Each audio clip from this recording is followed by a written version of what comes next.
భద్రాచలం వద్ద గోదావరి ప్రవాహం పెరిగి మళ్లీ తగ్గుతుంది. ప్రస్తుతం వరద ప్రవాహం 43.4 అడుగులకు చేరింది. మొదటి ప్రమాద హెచ్చరిక కొనసాగుతుంది. ప్రస్తుతం వరదల నేపథ్యంలో గతేడాది ఎదురైన పరిస్థితుల్ని దృష్టిలో పెట్టుకుని ప్రభుత్వం అప్రమత్తమైంది. ఇప్పటికే భద్రాచలం కొత్త కాలనీ వాసుల్ని పునరావాస కేంద్రాలకు తరలించారు. గోదావరి పరివాహక ప్రాంతం ఖమ్మం దగ్గర నుంచి మా ప్రతినిధి మహేందర్ లైవ్ లో జాయిన్ అవుతున్నారు. అక్కడ పరిస్థితిని వివరించడానికి మహేందర్. మౌనిస భద్రాచలం వద్ద గోదావరి నీటి మట్టం నిలకడగా కొనసాగుతుంది. నిన్న వరకు తగ్గుముఖం పట్టిన గోదావరి ప్రస్తుతం మళ్ళీ కొంత పెరుగుతున్న పరిస్థితి కనిపిస్తుంది. ప్రధానంగా మహారాష్ట్రలో అక్కడ భారీ వర్షాలు కురుస్తున్న నేపథ్యంలో అక్కడ చిన్న మధ్యతర ప్రాజెక్టులు పూర్తిగా నిండాయి.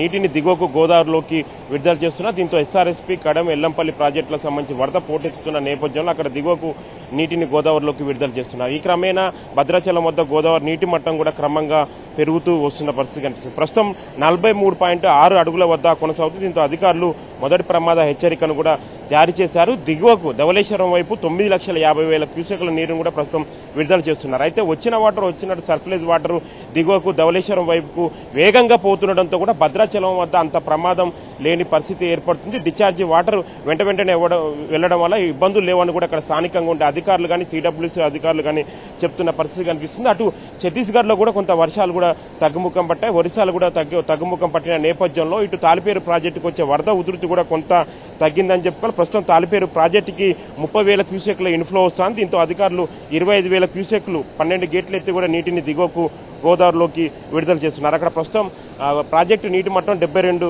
మీటర్లుగా కొనసాగుతున్న పరిస్థితి కనిపిస్తుంది. అంటే నిన్నటితో పోలిస్తే ఇవాళ కొంత ఛత్తీస్గఢ్ ఒరిస్సా సంబంధించిన ప్రాంతాల్లో తగ్గుముఖం పట్టడం, అదేవిధంగా శబరి నది ఉధృతి కూడా కొంత తగ్గడంతో కూడా భద్రాచలం వద్ద ప్రాణహిత గోదావరి నదులు ప్రవహిస్తున్న పరిస్థితి కనిపిస్తుంది. మేడిగడ్డ సంబంధించి లక్ష్మీ బ్యారేజీ నుంచి కూడా ప్రస్తుతం 75 గేట్లు ఎత్తి నీటిని దిగువకు 6 లక్షల క్యూసెక్ల నీటిని గోదావరిలోకి విడుదల చేస్తున్నారు. అటు అన్నారం సరస్వతి బ్యారేజీ వద్ద కూడా అదే పరిస్థితి ఉంది. అక్కడ కూడా 35 గేట్లు ఎత్తి 70,000 క్యూసెక్ల నీటిని